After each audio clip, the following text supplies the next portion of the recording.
যত ছাড় দিবেন তত শান্তিতে থাকবেন, যত ছাড় দিবেন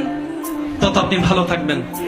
যত সহ্য করবেন তত পাইতে থাকবেন, যত সহ্য করবেন তত পাইতে থাকবেন, যত সহ্য করবেন তত পাইতে থাকবেন।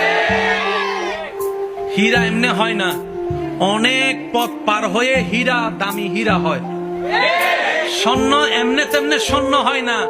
কত গরম আগুনের ভিতর দিয়ে গিয়ে তারপরে সেটা হারে রূপ হয়, তারপরে সেটার দাম 2 লাখ 3 লাখ টাকা দিয়ে মানুষ কিনছে। যদি আগুনে পুরা না হয়, যদি শোয়া না হয়, যদি গালি না শুনেন, যদি বদনামের শিকার না হন, যদি আঘাতের শিকার না হন, ততক্ষণ আপনি দাঁড়াতে পারবেন না, দাঁড়াতে পারবেন না। যাদেরকে দুনিয়া ভাঙতে চায়, আমি শ্রদ্ধার সাথে ভালোবাসার সাথে অনুরোধ করছি আমার ভাই বোনদের কাছে, যদি কখনো দেখেন দুনিয়া আপনাকে ভাঙতে চাচ্ছে, নামাতে চাচ্ছে, ধ্বংস করতে চাচ্ছে, আপনি রবের উপর তাওয়াক্কুল করে নবীর প্রেম ভালোবাসা নিয়ে একটু ধৈর্য ধরে